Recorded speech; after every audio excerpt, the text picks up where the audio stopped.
नमस्कार. सत्याच्या आईने सत्याला रक्त देऊन वाचवलेलं असतं, पण तिचा सुधाकरवरती मात्र खूप राग असतो. ती सुधाकरवरती खूपच चिडलेली असते. त्यावेळेला सुधाकर मोठ्याने बोलतो, पुरे झालं आता. काय चाललंय? मी माझा शब्द तर पाळला. तेव्हा लगेच सत्याची आई म्हणते, शब्द पाळलास? काय शब्द पाळलास? खरं खरं सांग सुधाकर, तुझ्यावरती जबाबदारी सोपवली होती मी, आणि तू मात्र माझा विश्वासघात केलास. काय करू काय मी तुझं? तेव्हा मात्र सुधाकरराव बोलतात, हे बघ, हात जोडतो मी तुझ्या समोर. माफ कर मला, माझं चुकलं. मी असं वागायला नको होतं. तेव्हा लगेच मीरा बोलते, हे बघा आई, तुम्ही शांत व्हा. यांच्या तब्येतीची काळजी करायची गरज नाही, आणि बाबांना कशाला बोलताय तुम्ही? आजपर्यंत बाबांनी यांच्यासाठी खूप काही केलंय. तुम्ही त्या गोष्टीचा विचारच करू शकत नाही.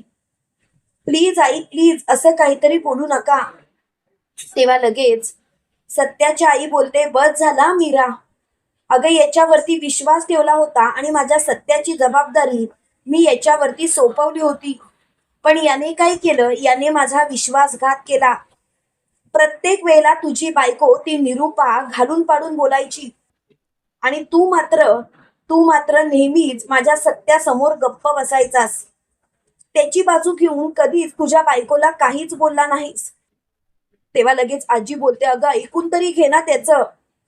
त्याला कशाला एवढी बडबडतेस? अगं, जे काही खरं आहे ते त्याच्याकडूनच समजेल ना. आणि निरूपाचा स्वभाव कसा आहे तुला चांगलंच माहिती होतं. मग तू असं का वागतेस आता? तेव्हा लगेच सुधाकरराव बोलतात, हे बघ, तुझा राग अगदी ग्राह्य आहे. मी नाही म्हणतच नाही, पण प्लीज स्वतःला शांत कर. कारण तुझ्या या रागामुळे सगळं होत्याचं नव्हतं होतंय. तेवढ्यात तिथे निरूपा आलेली असते, आणि निरूपा मोठ्याने बोलते, काय चाललंय तुमचं? आणि या बाईचं कशाला ऐकून घेताय? आधीच या बाईने आपली वाट लावली. इतकी वर्ष तिच्या या पनवतीला आपल्या पदरात टाकून ठेवलं, आणि आता सुद्धा ती तुमच्यावरती दादागिरी करते. नाही नाही, मला अजिबात हे चालणार नाही. तेव्हा मात्र सुधाकरराव बोलतात, निरूपा निरूपा ग, शांत हो. निरूपा ग, कशाला उगाच उगाच सगळ्यांसमोर वाद करतेस? तेव्हा लगेच निरूपा बोलते, हे बघा, मला तुमचा अपमान केलेला चालणार नाही. अहो, या बाईच्या पायी तुम्ही माझ्या विरोधात जाऊन त्या सत्याला कायम अगदी उंच स्थान देत आलात. त्यामुळे काय झालं माहिती आहे ना? तुमचं दुर्लक्ष आपल्या पोरांकडे झालं. तेव्हा लगेच सत्याची खरी आई निरूपाच्या सटासट कानाखाली मरते, आणि निरूपाला बोलते, गप्प बस ग. अगं, एक नंबरची निर्लज्ज बाई आहेस, निर्लज्ज. अगं, तुला लाज कशी वाटत नाही? माझा पोरगा तर तुला आई मानतो, आई. त्या त्या शब्दाला तरी जागायचं होतंस ना. तेव्हा निरूपा बोलते, तुझी हिंमत कशी झाली माझ्यावरती हात उचलायची? कोण समजतेस कोण तू स्वतःला? जरा लायकीत राहायचं, आधीच सांगतो. तेव्हा मात्र तिला खूपच राग आलेला असतो. त्याच वेळेला ती मोठ्याने बोलते, आता पुरे. आता विषयच समाप्त. काही झालं ना तरी या बाईला मात्र मी माफ करणार नाहीये. हिचं आयुष्य मात्र समाप्त करणार. त्यावेळेला निरूपा खूपच चिडलेली असते. त्यावेळेला लगेच सुधाकरराव मोठ्याने बोलतात, निरूपा जरा शांत राहा, हॉस्पिटलमध्ये धिंगाणा घालू नकोस. आणि हे बघ, तू सुद्धा समजून घे, मी सत्याची कायम बाजू घेत आलो, कायम त्याच्या पाठीशी उभं राहत आलो. त्यावेळेला लगेच मीरा बोलते, हो आई, तुम्ही बाबांना असं दोषी ठरवू नका. तेव्हा निरूपा बोलते, गप्प बस, हे सर्व ना तुझ्यामुळे झालंय. खरं तर ही पनवती आमच्या आयुष्यातून कायमची निघून गेलीच होती, पण जाता जाता हिच्या या बावळट मुलाला आमच्या पदरात घातलं, आणि आता परत ही उगवली, ते फक्त आणि फक्त तुझ्यामुळे. तेव्हा मात्र मीरा बोलते, सासूबाई बस करा. अहो, किती निर्लज्ज मनाच्या आहात तुम्ही. सासूबाई, अहो, हे तुम्हाला आई अशी हाक मारायचे, पण तुम्हाला मात्र त्याची जाणीव नाही. तुम्हाला फक्त आणि फक्त त्या पंकजचंच कौतुक. त्या पंकजने तुम्हाला कितीतरी वेळा फसवलं, पण त्याचं कौतुक करताना मात्र तुमचं मन भरून येतं. अहो, जरा तरी विचार करायचा होता, जरा तरी. जरा तरी लाज बाळगायची होती ना. तुम्ही काय करता या गोष्टीसाठी. तेव्हा मात्र तिला खूपच राग आलेला असतो. त्यावेळेला लगेच निरूपा बोलते, मीरा तोंडाला लगाम घाल. माझ्याशी या आवाजात बोलायचं नाही. त्यावेळेला लगेच मीरा बोलते, बोलणार. तेव्हा सुधाकरराव बोलतात, मीरा शांत हो. तुला माहिती आहे ना, निरूपाने खूप मोठ्या चुका केल्या, पण निरूपाच आता त्याच्यावरती किती प्रेम करते. तेव्हा लगेच मीरा बोलते, बाबा ही सर्व दाखवण्याची नाटकं होती. बाबा, गुरुजींनी व्रत सांगितलं होतं, ते व्रत मात्र सासूबाईंनी पूर्णच केलं नाही. बाबा, तुम्हाला माहिती तरी आहे का सासूबाई काय म्हणाल्या. त्या म्हणाल्या, हे जिवंत राहिले काय किंवा नाही राहिले काय, मला काही फरक पडत नाही, पण या मुलासाठी मी व्रत करणार नाही. हा आहे या बाईचा खरा चेहरा. बाबा, तुम्हाला असं वाटत असेल की तुम्ही योग्य करताय. बाबा, सासूबाई कधीच बदलू शकत नाहीत. त्यांना फक्त आणि फक्त त्यांच्याच मुलाचं पडलेलं असतं. तेव्हा मात्र सुधाकरराव आणि आजी मीराकडे बघत बसतात. त्यावेळेला लगेच निरूपा बोलते, मग मग तुला काय वाटलं या सत्यासाठी मी पूजा अर्चा करायची. कोण लागून कोण गेला. तेव्हा मात्र सुधाकरच्या तळपायाची आग मस्तकात जाते आणि सुधाकर उलट्या हाताची सणसणीत कानाखाली निरूपाच्या लगावतो आणि निरूपाला बोलतो, निरूपा, खरंच मला लाज वाटते निरूपा. मला असं वाटलं होतं की तू सत्यावरती प्रेम करायला लागलेस. मला असं वाटलं होतं की तुझं खरोखर सत्यावरती प्रेम आहे, पण नाही निरूपा, तू त्या लायकीचीच नाहीस. निरूपा, आता सगळं काही समाप्त झालंय. मला तर तुझं तोंड पाहायची सुद्धा इच्छा राहिली नाही. तेव्हा मात्र निरूपा मोठ्याने बोलते, पुरे, काय चाललंय तुमचं. सारखं आपलं येता जाता मलाच बोलताय. प्लीज माझ्यावरती विश्वास ठेवा ना. मी काहीही मुद्दामून केलेलं नाही आहे. तेव्हा मात्र तिची खूपच चिडचिड झालेली असते. त्याच वेळेला लगेच सुधाकरराव बोलतात, मीरा, पोरी, खरंच मला माफ कर. मला असं वाटलं होतं निरूपा सुधारले, पण नाही, निरूपा कधीच सुधारू शकत नाही आणि निरूपाची सुधारण्याची लायकीच नाहीये. त्यावेळेला मात्र निरूपा खूपच चिडते आणि निरूपा म्हणते, तुम्ही या परक्या बाई समोर माझी इज्जत काढताय. तुम्हाला काहीच कसं वाटत नाही हो. त्यावेळेला लगेच आजी बोलते, निरूपा, अगं त्या सत्याने तुझ्याकडून एवढी कसली अपेक्षा केली होती. अगं त्याला तर तुझ्याकडून फक्त आईचं प्रेम पाहिजे होतं. अगं तुझ्यासाठी ते पोरग काहीही करायला तयार होतं, पण तू मात्र त्याचा विश्वासघात केलास निरूपा. निरूपा, असं वागून तरी तुला काय मिळालं. तेव्हा निरूपा बोलते, गप्प बसा. उगाच येता जाता माझ्या डोक्यात जाऊ नका. आणि मी काहीच चुकीचं केलेलं नाही. खरं सांगायचं तर मी फक्त आणि फक्त त्या सत्यावरती प्रेमाचं नाटक केलं, कारण त्यांनी माझ्या बबड्याचं आयुष्य उद्ध्वस्त केलं. तेव्हा लगेच मीरा बोलते, लाज नाही वाटत सासूबाई. अहो, तुमच्या बबड्याचं आयुष्य उद्ध्वस्त नाही केलं, तर सगळं सत्य तुमच्या समोर आणलं. सासूबाई, तुम्हाला हे सर्व करताना काहीच कसं वाटलं नाही. तेव्हा मात्र सत्याची खरी आई बोलते, ही बाई आहेच चेटकीन. या बाईच्या मनाला कधीच पाझर फुटणार नाही. पण सुधाकर आणि आई, मी तुमच्याकडे माझ्या सत्याला सोपवून गेले होते, पण तुम्ही मात्र माझ्या मुलाच्या आयुष्याची वाट लावलीत. आता मात्र मी शांत नाही बसणार. आता एक घाव दोन तुकडे होणार, पण माझा मुलगा माझ्या सोबत येणार, तेही कायमचं. तेव्हा मात्र निरूपा बोलते, जा ना घेऊन, आम्हाला सुद्धा त्याची गरज नाहीये. तेव्हा लगेच रवी बोलतो, काय चाललंय मम्मा तुझं. मम्मा, असं का बोलतीयस तू. मम्मा, प्लीज सत्याबद्दल असं काहीही बोलू नकोस. मम्मा, तुला असं बोलताना काहीच कसं वाटत नाही. त्यावेळेला लगेच सुधाकरराव रवीला बोलतात, रव्या, अरे माझंच चुकलं की या बाईवरती मी विश्वास ठेवला. खरं सांगायचं तर रव्या, माझा या बाईवरती विश्वासच ठेवायला नको होता. तेव्हा मात्र रवी बोलतो, प्लीज प्लीज तुम्ही सर्वांनी शांत व्हा. तेव्हा लगेच सुधाकरराव बोलतात, कसा शांत होऊ. या बाईने माझा विश्वासघात केला, माझ्या पोराशी प्रेमाचं नाटक केलं आणि त्याला फसवलं. त्याच्या मनाशी खेळली ही बाई. तेव्हा मात्र निरूपा बोलते, येता जाता मला काही बोलायचं नाही. त्यावेळेला सुधाकरराव बोलतात, निरूपा एक गोष्ट लक्षात ठेव, कितीही काही झालं आणि जर का माझा सत्या माझ्यापासून लांब गेला तर मी तुझ्यासोबत राहणार नाही निरूपा, मी तुझ्यापासून कायमचा लांब जाईल.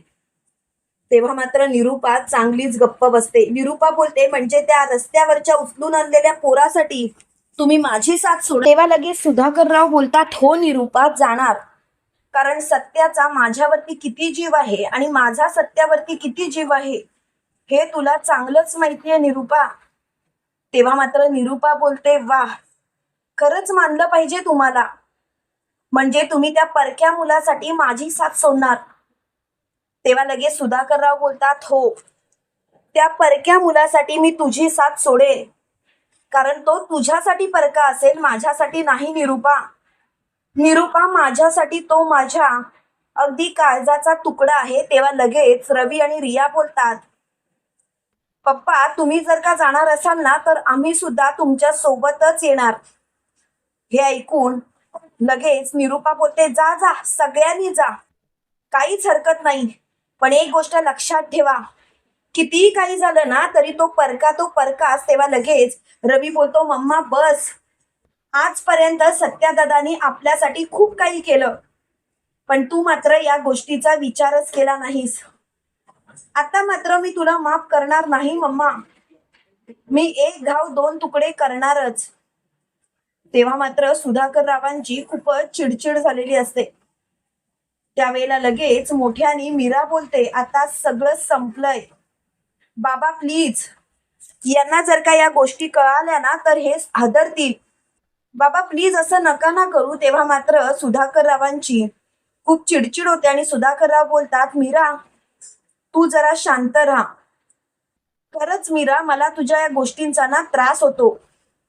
तेव्हा लगेच मीरा मोठ्याने बोलते, पुरे, खरं सांगू बाबा, या गोष्टींचा विचार तुम्ही तेव्हाच करायला पाहिजे होता जेव्हा यांच्यापासून सगळी सत्य लपवण्यात आली. जर का ही सत्य तुम्ही सांगितली असतीत ना तर बरं झालं असतं. तेव्हा मात्र सुधाकरराव खूपच चिडलेले असतात. त्यावेळेला लगेच मीराची सासू म्हणजे सत्याची खरी आई बोलते, मीरा बाळा, यापुढे तुम्हाला कोणताच अपमान सहन करायची गरज नाही. मी आहे ना, मी तुम्हाला कोणताच अपमान सहन करू देणार नाही. आता सगळं काही नीट होणार. तेव्हा लगेच सुधाकरराव बोलतात, अगं तू का असं करतेस? मी सत्याच्या बाबतीत काहीच वाईट होऊ देणार नाही, पण सत्याला जर का हे सत्य समजलं तर सत्या पूर्णपणे हादरेल. प्लीज प्लीज सगळेजण शांत राहा. तेव्हा मीरा बोलते, बाबा किती दिवस सत्य लपवणार आहात, किती दिवस? तेव्हा लगेच सुधाकरराव बोलतात, जेवढं माझ्याच्याने जमेल तेवढं मी सत्य लपवेन, कारण माझ्या मुलाला जर का हे सत्य समजलं तर तो हादरणार एवढी मात्र मला खात्री आहे आणि माझी इच्छा आहे की त्याला सत्य समजूच नाही. तेव्हा मात्र मीराला खूपच राग आलेला असतो. त्यावेळेला मीरा मोठ्याने बोलते, बस झाला आता बाबा, अति ताणू नका. गोष्टी ताणल्या की वेगळ्याच गोष्टींना जातात. तेव्हा लगेच मोठ्याने सुधाकरराव बोलतात, मीरा गोष्टी तू ताणल्यास, तुला हे सर्व बोलायची गरजच नव्हती. तेव्हा लगेच मीरा बोलते, म्हणजे माझा नवरा तिकडे मरणाशी लढतोय आणि तुम्ही बोलताय की मी शांत बसायचं? बाबा आजपर्यंत ज्या बाईला त्यांनी आई म्हणून अशी हाक मारली ती बाई त्यांच्यावरती अन्याय करते हे दिसत असताना सुद्धा मी शांत बसायचं? बाबा तुमचं म्हणणं तरी काय आहे?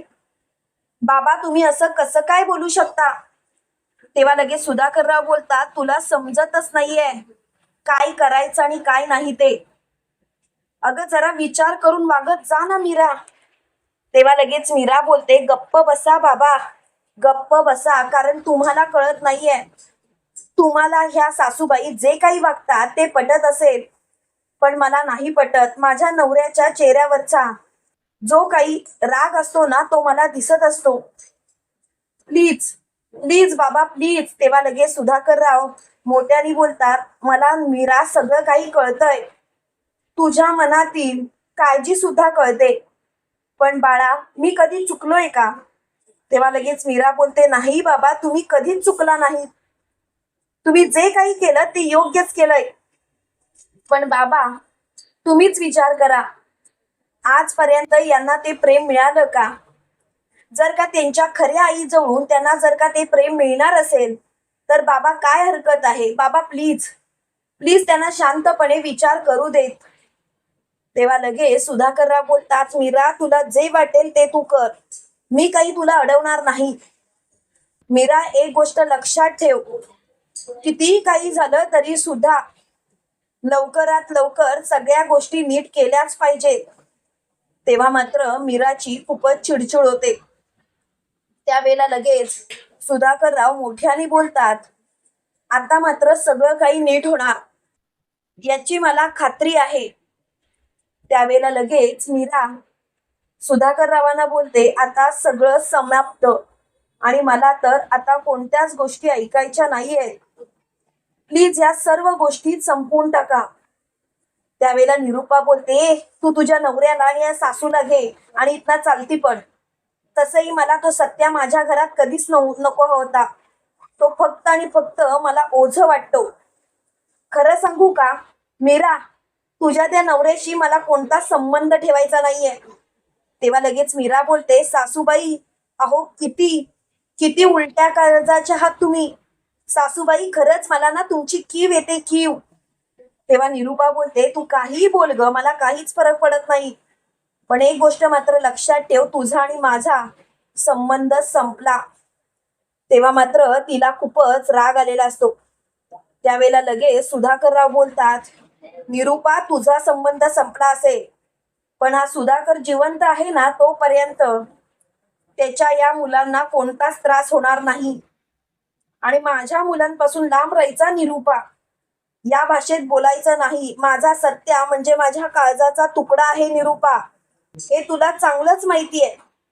तुम्हाला काय वाटतं मित्रांनो, खरोखर लवकरात लवकर सत्याला सुद्धा कळेल का त्याच्या खऱ्या आईचं सत्य? कमेंट करून नक्की कळवा. आणि असेच मालिकेंचे नवनवीन अपडेट पाहण्यासाठी व्हिडिओला लाईक आणि चॅनलला सबस्क्राईब करायला विसरू नका. थँक्यू.